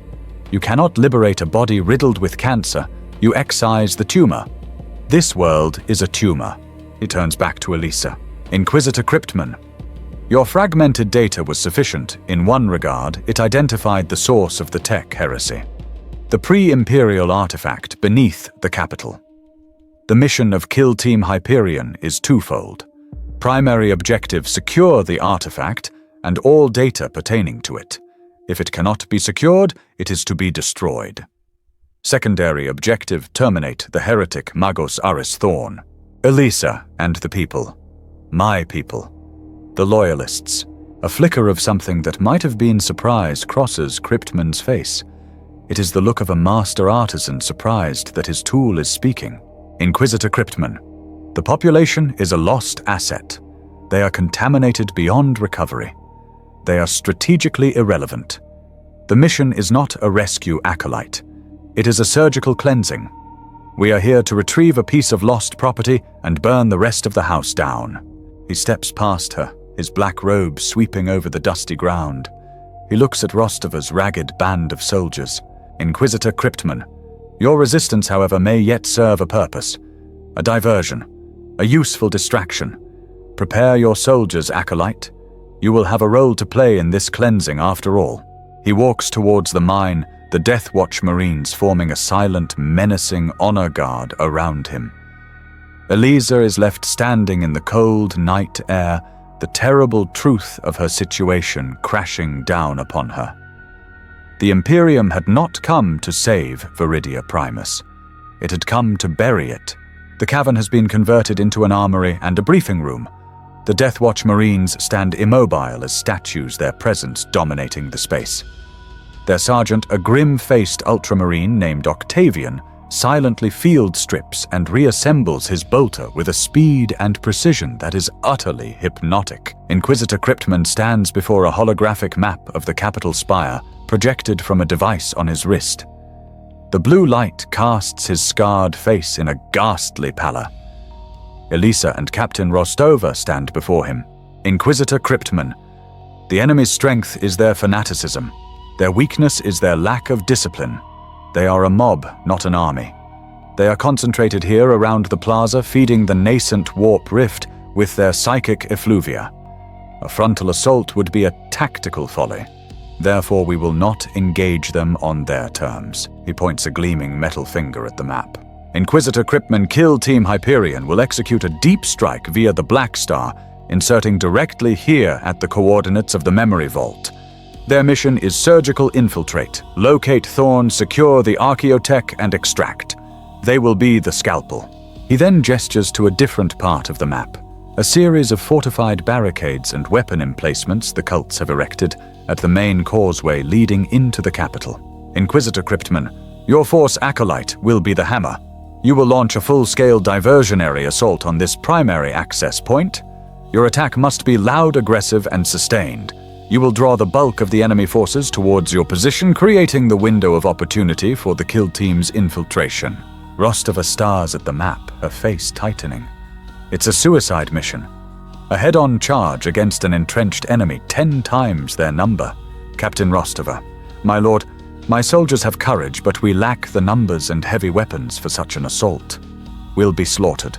Cryptman's cybernetic eye whirs as it focuses on her. Inquisitor Cryptman, correct, Captain. Your strategic value is not in victory, but in the expenditure of your resources.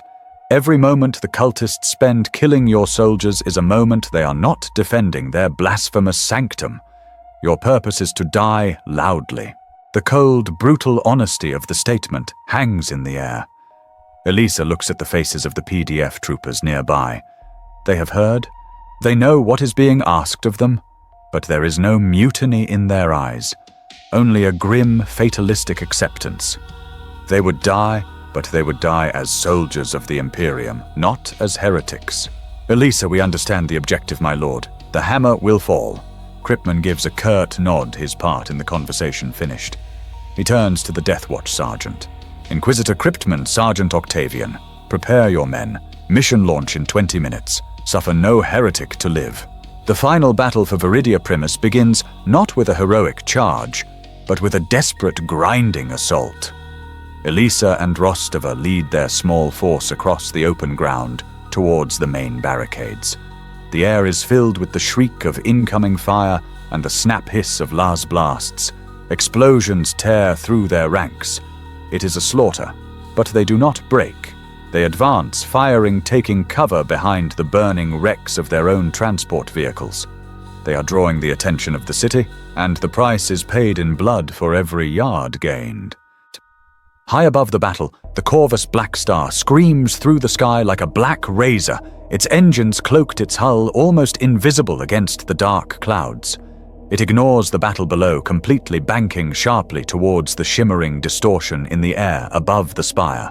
The chaos on the ground is mirrored in the Governor's Plaza. The attack has thrown the cults into a frenzy.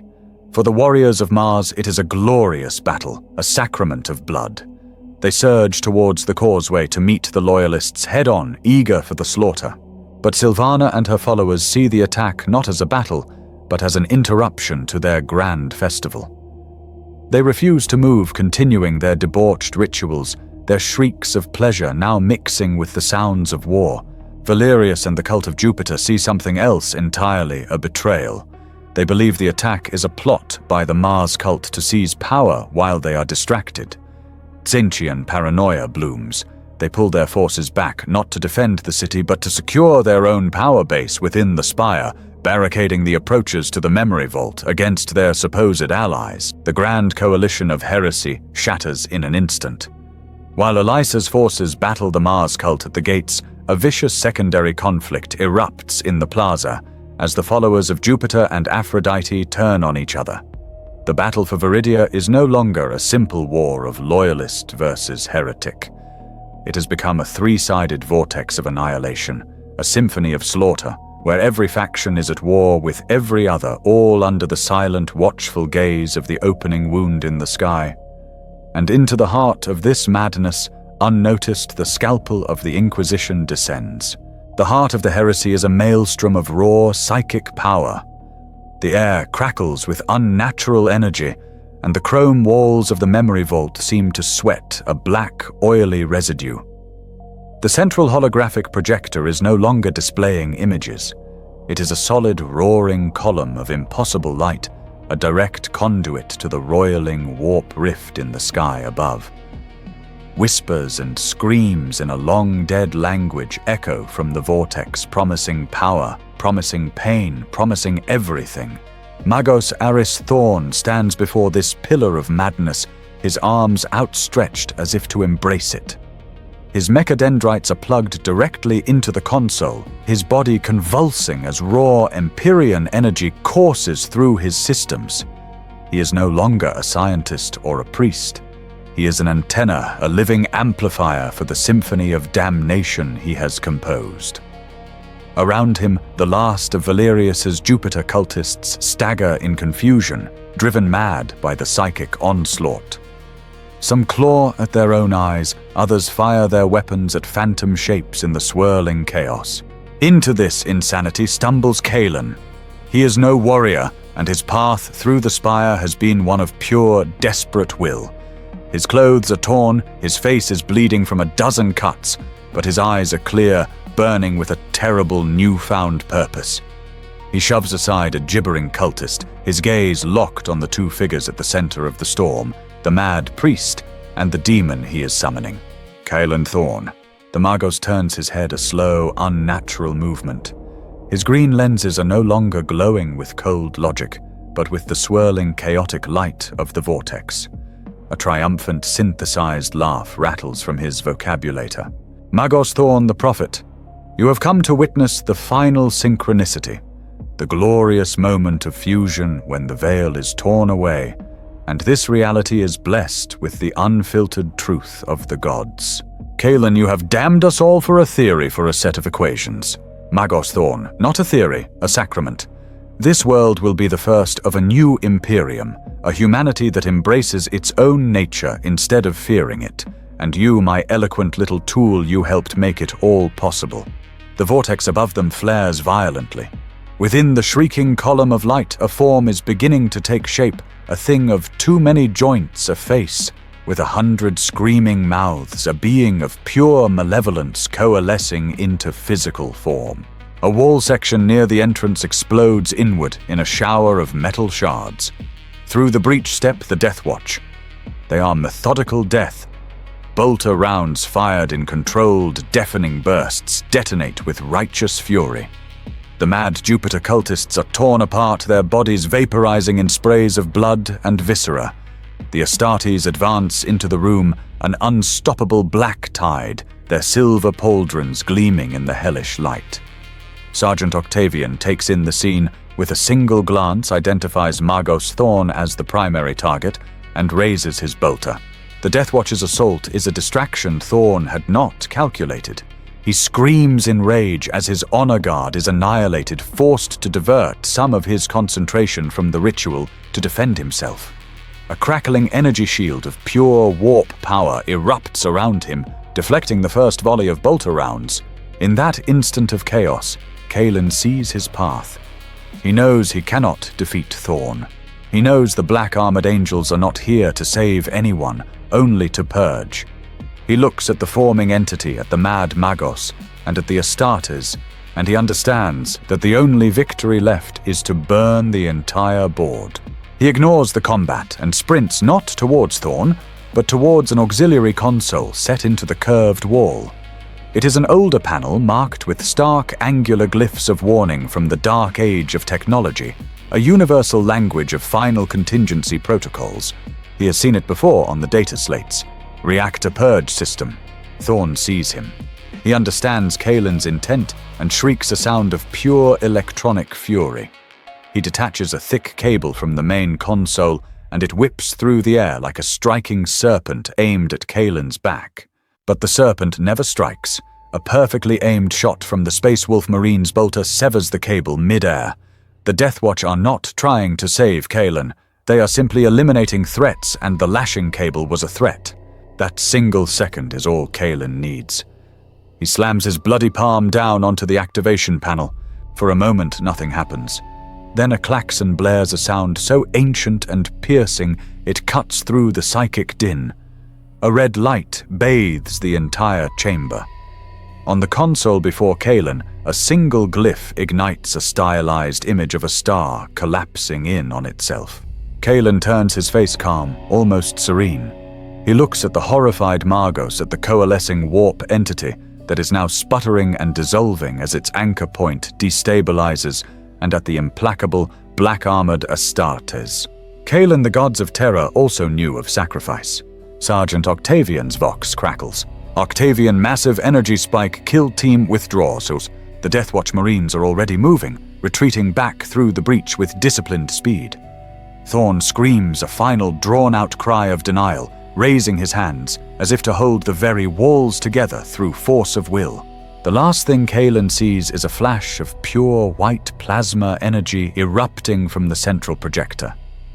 It is not a fire. It is the birth of a sun. It vaporizes Thorn, instantly consuming his shield, his robes, his metal, his madness. It annihilates the half-formed warp entity. Then it expands a silent, all-consuming wave of purification. From outside, the ground of the entire capital city heaves. The shimmering warp rift in the sky, its anchor point erased from existence, convulses violently. With a final silent scream that tears at the sanity of all who watch it, implodes, collapsing in on itself, and vanishing, leaving behind a sky that is for the first time in days blessedly, terrifyingly empty. The prophet of Viridia Primus had made his final sermon, and its text was fire. He had saved his world from damnation, but not from judgment. A deathly silence has fallen over the battlefield. The psychic screaming from the sky is gone, replaced by an eerie calm. The massive explosion from the spire's foundation has momentarily stunned the warring factions. The cultists of Mars, their faces slack with confusion, lower their weapons. The source of their divine rage has been cut off, leaving them disoriented and bewildered in the pale morning light. For the handful of surviving loyalists huddled behind their makeshift barricade, it feels like a miracle. Captain Rostova stares at the empty sky, her breath catching in her throat. Captain Rostova, they did it. The angels, they actually did it. The rift is closed. A collective sigh of relief and exhaustion ripples through her soldiers. Some fall to their knees, weeping and offering prayers of thanks to the Emperor. They have survived. A sleek black shape descends from the clouds. The Corvus Black Star. It lands not near their position but several hundred yards away on a clear landing pad closer to the spire's secondary entrance. Its ramp lowers. Sergeant Octavian and the 4 other Deathwatch Marines emerge, moving with grim purpose. They are not wounded. Their armor is barely scorched. They carry several sealed archaeotech cases. They begin boarding their transport. PDF trooper, they're here. Extraction, we're saved. A ragged cheer goes up from the loyalists. Rostova activates her vox, her voice filled with a desperate hope. Captain Rostova. This is Captain Rostova to Inquisitorial Transport. We see you. Requesting immediate extraction. We have wounded. Repeat, requesting extraction. The vox crackles, but not in response to her. It is a targeted encrypted signal audible only on Elisa's private channel. It is Cryptman's voice, as cold and empty as the void between stars. Inquisitor Cryptman VO, Acolyte Vaughn. Primary and secondary objectives are complete. The archaeotech is secured. All inquisitorial assets are to disengage and return to the extraction point. Immediately. Elisa looks from the waiting gunship to the faces of the soldiers around her. Their hope is a fragile, beautiful thing in the grey dawn, and she knows it is about to be shattered. Elisa into her vox. My lord, there are over 50 loyalist survivors here. We can't just leave them. Inquisitor Cryptman VO. They are not inquisitorial assets, Acolyte. They are a planetary militia. They served their purpose as a diversion. Their fate is irrelevant to the mission's success. My order is final. The channel goes dead. The days of the Mars cultists is beginning to wear off. The psychic command is gone, but the bloodlust remains. Their leaders may be dead, but thousands of them are still alive, armed, and filled with a burning hatred for the soldiers of the Imperium who brought ruin to their glorious festival. They begin to stir their confused murmurs, turning into a low, guttural roar of hate. They are regrouping. Captain Rostova is still desperately hailing the Black Star, her voice cracking with disbelief. Captain Rostova. Why aren't they answering? What are they waiting for? They can't just leave us. Elisa Vaughn lowers her vox speed. The warmth of the dawn does not touch her. A terrible cold clarity descends upon her. She has been shown the lesson, and now she must prove she has learned it. She looks at Rostova, her eyes now as hard and unforgiving as Cryptman's. Elisa, they were never here for us, Captain. She points towards the massing horde of cultists. They are a sea of enraged flesh between the loyalists and the gunship. Elisa, the kill team's extraction is not yet secure. That mob will swarm them the moment they try to lift off. Cryptman will not risk the Archaeotech or his Astartes in a brawl with rabble. He needs an anchor. He needs a final sacrifice to pin the enemy in place. The horrific understanding dawns on Rostova's face. She stares at Elisa, her expression crumbling from hope to betrayal to sheer agony. Rostova, no. Elisa turns and keys her vox to the general loyalist channel. Her voice is a flat, dead thing stripped of all empathy. It is the voice of pure, brutal function. Elisa, all loyalist forces. This is Acolyte Vaughn. The mission is not over. The enemy is reforming for a final assault. We will hold this position. We will engage the enemy and pin them here until our last round is spent and our last soldier has fallen. A stunned silence greets her words. Then Preacher Orin's voice cries out in anguish. Preacher Orin, but the Astartes, they are right there. This is madness. Elisa, this is our duty. Our sacrifice will ensure the mission's success. It will ensure this world's heresy does not spread beyond this grave. It is a noble end. For the Emperor. From a higher vantage point on their barricade, she watches.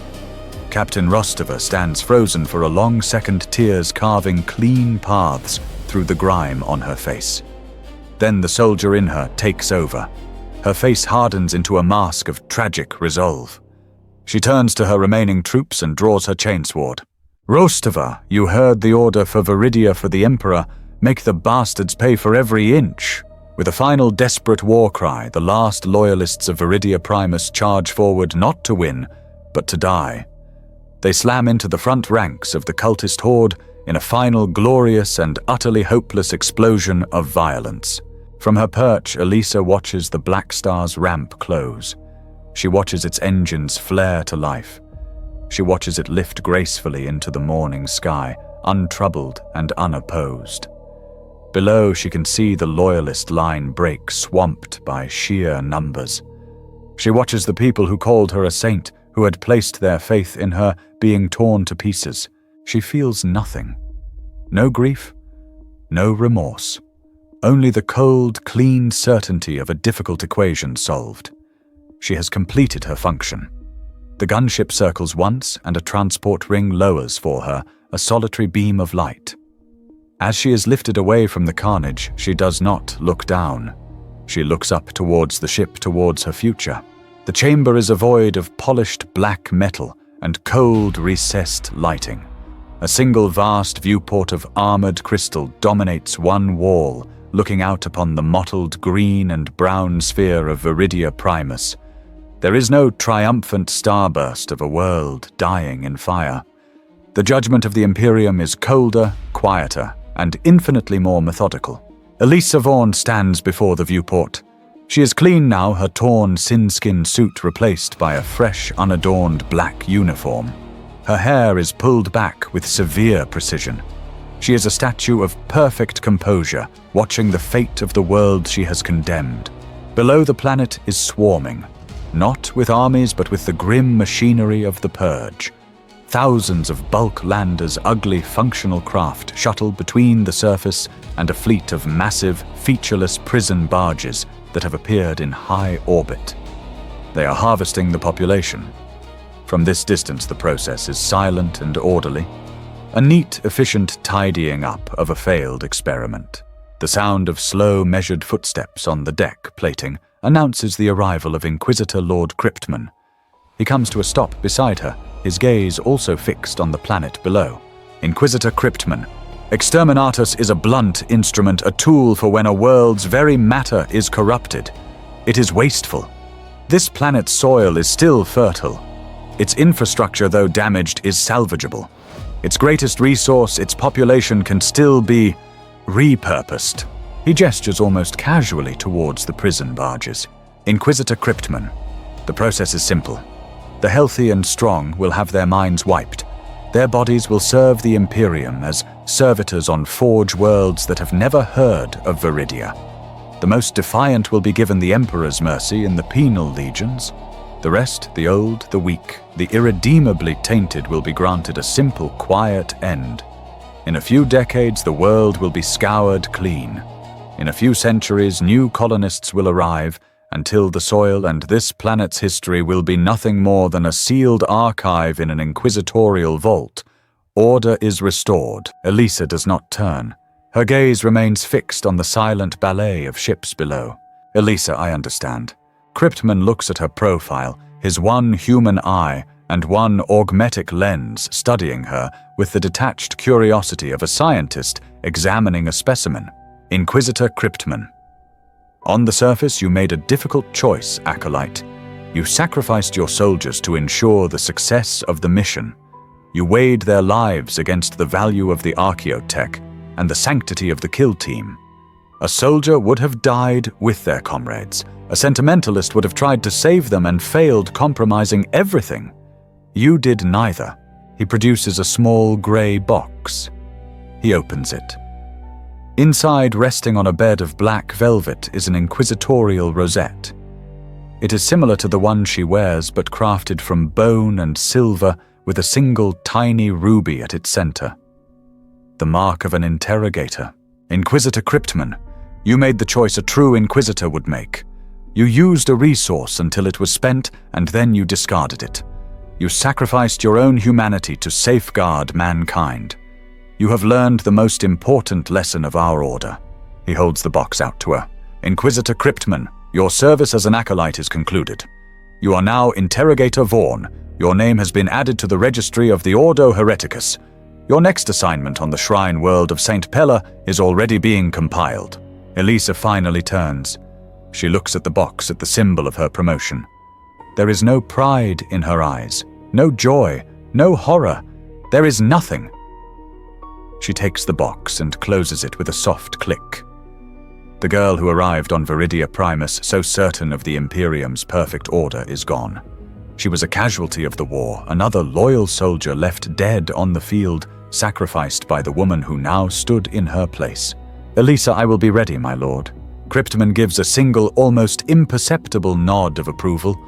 He turns and leaves her alone in the cavernous chamber. Elisa stands in the silence for a long time, the box clutched in her hand. Then she turns her back on the viewport and the last silent screams of Viridia Primus. Her gaze moves to the other side of the chamber, where a vast, slowly rotating hololith displays the star-dusted map of the Segmentum Pacificus.